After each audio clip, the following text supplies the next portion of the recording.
오늘은 그리스도 안에 있는 축복이란 제목으로 하나님의 말씀 함께 나눕니다. 예전에 들었던 예화입니다. 어떤 사람이 타지를 여행하던 중 그만 죽음을 맞이하게 되었다고 해요.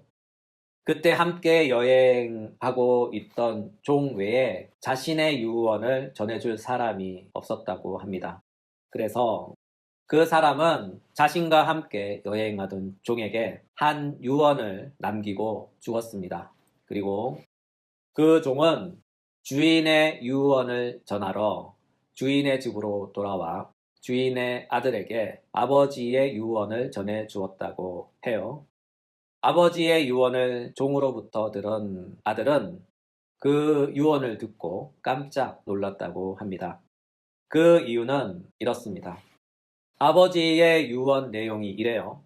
집안의 모든 재산은 종에게 주고 아들에게는 그 중 아들이 가장 소중하게 생각하는 것 한 가지만을 선택하여 갖도록 하라 라고 유언한 것이죠. 아버지의 이 유언을 들은 아들은 너무나 당황스럽고 그 유언을 이해할 수도 없고 받아들일 수도 없었다고 합니다. 아들은 답답한 마음과 그 이유를 알고자 며칠을 고민하며 나를 세웠다고 해요. 그리고 시간이 지나고 유언 집행의 순간이 왔습니다. 아들은 며칠 고민 끝에 아버지의 유언대로 아버지가 남기신 그 많은 재산 중에서 단 하나만을 선택했어요.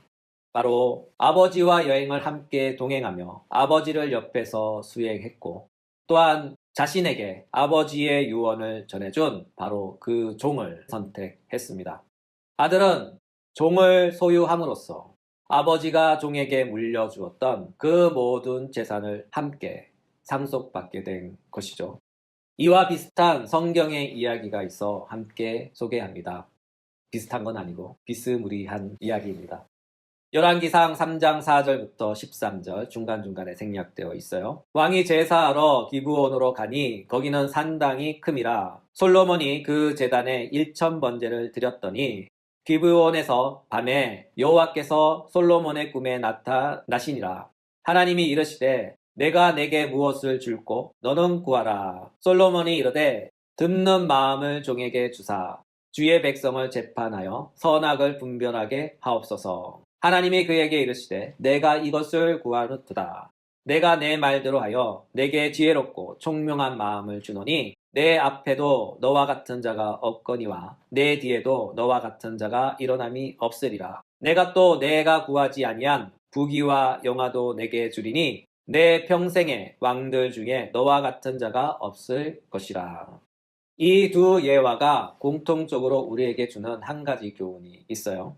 가장 가치 있는 거 하나를 소유하면 나머지는 모두 다 자동적으로 온다. 오늘 본문이 바로 이와 같습니다. 오늘 본문입니다. 에베소서 3장 5절부터 6절. 이제 그의 거룩한 사도들과 선지자들에게 성령으로 나타내신 것 같이 다른 세대에서는 사람의 아들들에게 알리지 아니하셨으니 이는 이방인들이 복음으로 말미암아 그리스도 예수 안에서 함께 상속자가 되고 함께 지체가 되고 함께 약속에 참여하는 자가 됨이라. 오늘 본문 전체는 바로 앞절의 해설이죠. 바로 앞절의 말씀은 이렇게 되어 있어요. 너희를 위하여 내게 주신 하나님의 그 은혜의 경륜을 너희가 들었을 터이라. 곧 계시로 내게 비밀을 알게 하신 것은 내가 먼저 간단히 기록함과 같으니 그것을 읽으면 내가 그리스도의 비밀을 깨달은 것을 너희가 알 수 있으리라 입니다. 이 구절의 중심 내용을 한마디로 요약하면 그리스도에 관한 비밀이죠. 그리고 오늘 본문은 바로 이 그리스도에 관한 비밀이 무엇인지 사도께서 친절하게 그리스도에 관한 비밀을 해석해 줍니다. 그 첫 번째 해석이에요. 그리스도의 비밀은 사도들, 선지자들에게 나타내신 것이라. 여기서 사도들, 선지자들은 그리스도의 비밀을 전달하는 도구들입니다. 쉽게 말해서 그리스도의 입이다. 예수님은 이 땅에 계실 때 자신을 따르는 무리 중 12명을 택하시고 그들에게 사도라는 직분을 주셨어요. 누가복음 6장 12절 13절 예수께서 기도하시러 산으로 가사 밤이 새도록 하나님께 기도하고 밝음에 그 제자들을 부르사 그 중에서 12를 택하여 사도라 칭하셨으니 이 구절에서 사도라는 직분이 나오죠. 사도라는 직분은 특별한 사명을 받고 파송받은 사람입니다. 옛날 헬라어 사회에서 이 단어는 황제의 명을 받고 파송된 대사를 가리키는 말로 쓰였죠.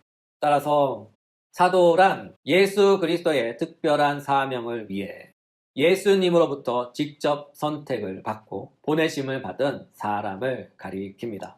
이와 같은 의미에서 사도의 일은 곧 예수님의 일이죠. 더불어 사도의 말씀은 곧 예수님의 말씀입니다. 동시에 사도의 가르침은 곧 예수님의 가르침이죠. 이와 같은 의미에서 우리의 주님은 이렇게 말씀하셨어요. 마태복음 28장 19절 20절 너희는 가서 모든 민족을 제자로 삼아 아버지와 아들과 성령의 이름으로 세례를 베풀고 내가 너희에게 분부한 모든 것을 가르쳐 지키게 하라. 볼지어다 내가 세상 끝날까지 너희와 항상 함께 있으리라. 그렇습니다. 우리의 주님은 당신의 제자들에게 가서 세상 모든 사람들을 제자로 삼아 삼위일체 하나님의 이름으로 세례를 주고 예수님께서 주신 그 모든 말씀을 가르치며 지키게 하라고 명령하셨죠. 이와 같은 이유로 사도의 말씀은 곧 예수님의 말씀입니다. 그들의 입은 예수님의 입을 대신합니다. 그들의 일은 예수님의 일을 대신합니다. 그러므로 사도들은 예수님의 입과 손과 발이 되어 예수님의 모든 것을 우리에게 말씀해 주시는 예수님의 입이며 손이며 발입니다. 이와 같은 까닭에 우리의 주님이신 예수님은 당신의 사도들에게 자신을 자세히 나타내셨으며 사도들은 자신에게 나타내신 예수님을 당신을 따르는 제자들인 우리에게 자세히 나타내 주시는 것이죠. 이와 같은 맥락에서 우리는 사도들을 통하여 예수님을 봅니다. 이와 같은 방식으로 예수님은 사도들을 통해 우리를 봅니다. 성경은 말씀합니다. 고린도전서 13장 12절 우리가 지금은 거울을 보는 것 같이 희미하나 그때에는 얼굴과 얼굴을 마주 대하여 볼 것이요 지금은 내가 부분적으로 아나 그때에는 주께서 나를 아신 것 같이 내가 온전히 알리라. 지금은 우리가 희미한 거울을 보는 것과 같이 사도들의 얼굴을 통하여 주님을 보지만 언젠가 우리는 선명하게 주님의 모든 것을 볼 것입니다.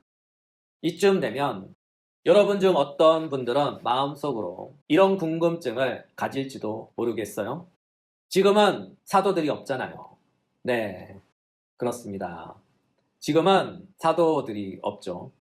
그러나 사도는 없지만 주님의 택하심을 따라 구별되고 부르심 받고 기름 부음 받은 사람은 있습니다. 그 사람이 누구일까요? 네, 바로 여러분 앞에 있는 목사입니다. 또 이 말을 들으면 어떤 분들은 속으로 욱하며 화를 내실지도 모르겠어요. 그러나 잠시 꾹 참고 한번 숨 내쉬고 제 이야기를 들어보셔요. 여러분 앞에 있는 목사는 사도가 아닙니다.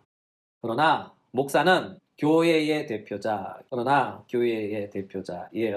보통 때는 아닐지라도 적어도 공예배 시간인 주일날만큼은 또한 예배를 인도할 때만큼은 교회의 목사는 두 가지 기능을 수행합니다.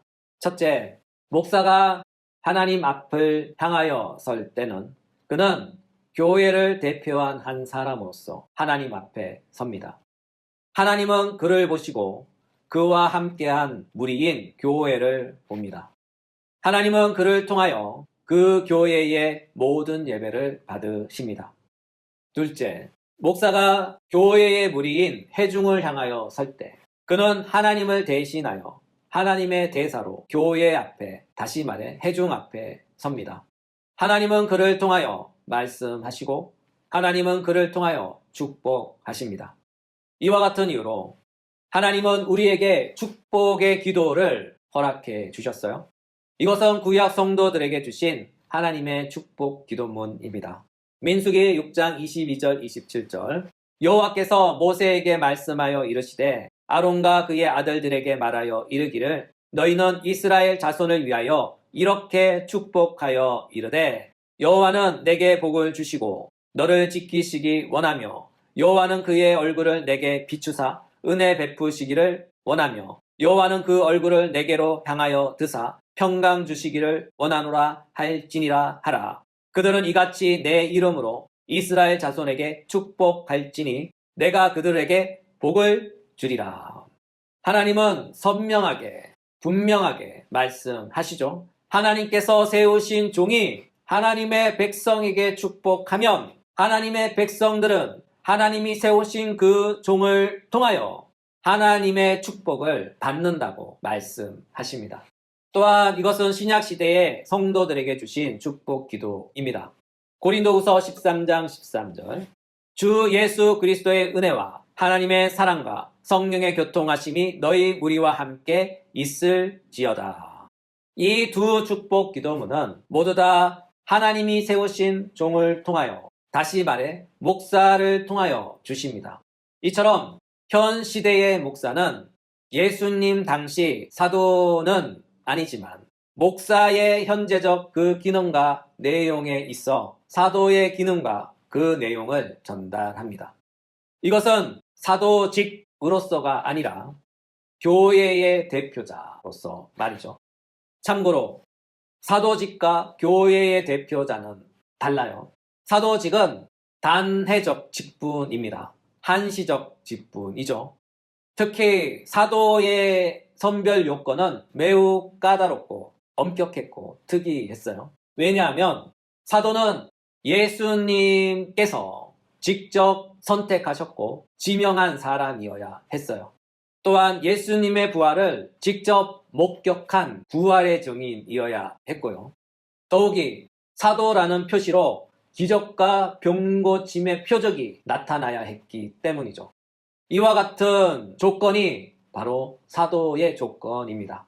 이와 같은 이유로 예수님 당시 또는 초대교회 시대 외에 사도 또는 사도직을 가진 사람은 없습니다. 만약 내가 말씀의 사도다 혹은 내가 사도직을 승계받았어요 라고 말한다면 그는 가짜입니다. 잘못 받은 거예요. 왜냐하면 그들은 사도의 조건을 충족하지 못했기 때문이죠. 정 그렇게 어떤 분이 주장하고 싶으면 그런 사람이 있다면 주민등록증을 까라고 하십시오. 한 2024살 정도 되시면 비록 내키지는 않지만 딴지는 걸지 않도록 하겠습니다. 네. 여튼 2000살 이하로는 내가 사도야 하는 말 금지입니다. 반면에 교회의 대표자는 달라요. 교회의 주인이 되시며 머리가 되시는 분은 오직 한 분, 예수님 밖에 없습니다. 그러나 예수님은 세상의 머리, 세상의 모든 교회의 머리로 계시되 하나님 우편에 계시죠. 따라서 이 땅에 몸으로 직접 계실 수는 없어요. 그래서 예수님은 당신의 거룩한 뜻을 위하여 세상에서 몇몇을 구별하시고 부르시고 기름 부으셔서 사명자 곧 목사가 되게 하십니다. 에베소서 4장 11절 그가 어떤 사람은 사도로 어떤 사람은 선지자로 어떤 사람은 복음 전하는 자로 어떤 사람은 목사와 교사로 삼으셨으니 그러므로 목사는 사도가 아니지만 교회의 대표자로서 또한 예배를 인도하는 예배 인도자로서 축복의 통로로서 그 기능을 합니다. 혹자는 이런 말을 할 수도 있어요. 난 우리 교회 목사님 별론데. 난 우리 교회 목사님 별론데. 네, 그 마음 충분히 이해합니다. 그래도 마음은 아프겠지만 꾹 참고 그 순간만큼은 그 목사를 사람으로 보지 마시고 예배를 인도하는 인도자로 보시길 권면해 드립니다. 예를 하나 들어볼게요. 이것은 저의 간증입니다. 제가 사역자가 되기 전의 일이죠. 제가 청년으로 섬기던 교회 목사님이 계셨어요. 그분은 소설 작가 겸 대학 강사 겸 목사님이셨죠. 그때 제가 다니던 교회는 작았고 성가대석이 설교 강대상 옆에 있었어요. 그래서 옆 성가대석에서 보면 설교 강대상이 다 보였어요. 어느 날 예배를 드리는데 목사님의 설교 원고가 눈에 확 들어오는 거예요. 설교 원고가 A4 용지 하나에 큰 글자로 몇 줄 적혀 있던 게 다였어요.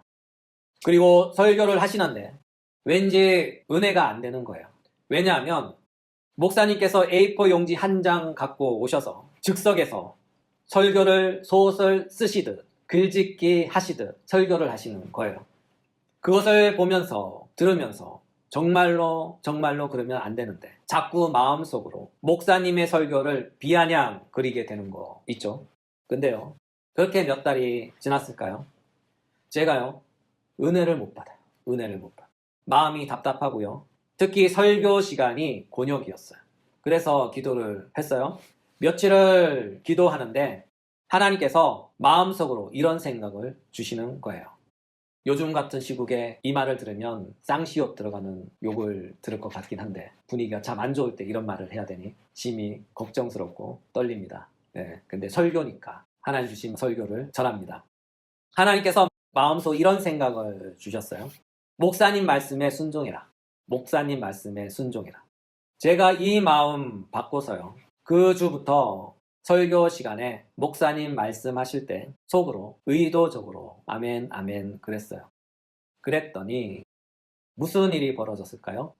당장 그 주는 아니었지만 몇 주 뒤에 설교 말씀을 듣는데 거짓말 하나 안 보태고 진짜 설교 말씀처럼 하나님 말씀처럼 들리는 거예요. 그때 느꼈어요. 막혀있던 은혜의 통로, 막혀있던 축복의 통로가 뚫렸구나. 그 다음부터 그 목사님을 통해 은혜도 많이 받고 축복도 많이 받았습니다. 물론 이것은 지극히 개인적인 저의 간증이지만 은혜의 원리, 축복의 원리가 바로 그러합니다. 교회의 대표자인 목사님과 관계가 막혀 있으면요, 안 좋아요. 신앙생활이 팍팍합니다. 영혼이 메말라 갑니다. 축복으로부터 멀리 떨어진 것 같은 소외감을 느낍니다. 여러분, 혹시나 해서 말씀드리는 거지만 교회의 대표자와 웬만하면 원수지지 마십시오. 그것은 진짜 안 좋습니다. 혹자는 미신 같다고 생각할 수도 있어요. 그렇다면 한 번쯤은 경험해 보는 것도 좋을 것 같습니다. 세상 말에 이런 말이 있죠. 백문이 불여일견. 100번 듣는 것보다 한 번 경험해 보는 것도 예방 차원에서 좋을 듯 합니다. 그러나 제가 미리 경험해 봐서 아는데 그런 경험은 안 하시는 게 더 좋습니다. 정말로, 진심으로, 진짜로. 네, 그렇습니다. 요점은 현대의 목사는 사도는 아니지만 예수님께서 이 시대에 이 땅에 세우신 교회의 대표자로서 그 기능과 내용에 있어 사도와 비슷합니다. 갈 길은 많은데 시간이 많이 지났습니다. 다 못한 설교는 다음 시간에 해야 되는데 다음 시간이 내년이죠. 새해죠. 예, 그래서 고민이 되네요. 이어서 해야 되나? 새해 말씀을 준비해야 되나? 그런 고민이 듭니다. 여튼 오늘 설교는 여기서 마무리 짓도록 하겠습니다. 여러분, 하나님의 모든 축복은 오직 한 사람 안에 있어요. 바로 예수 그리스도입니다. 하나님은 예수 그리스도 안에 당신의 모든 축복을 담아 놓으셨어요. 이와 같은 까닭에 예수 그리스도를 얻는 사람은 하나님의 모든 축복을 얻는 사람이 됩니다. 반면에 예수 그리스도를 잃은 사람은 하나님의 모든 축복을 잃은 사람이 됩니다. 따라서 우리는 예수 그리스도를 얻음으로 하나님께서 예수 그리스도 안에 감추인 하늘의 모든 축복을 소유하는 하늘 백성 되시길 예수님의 이름으로 축복합니다.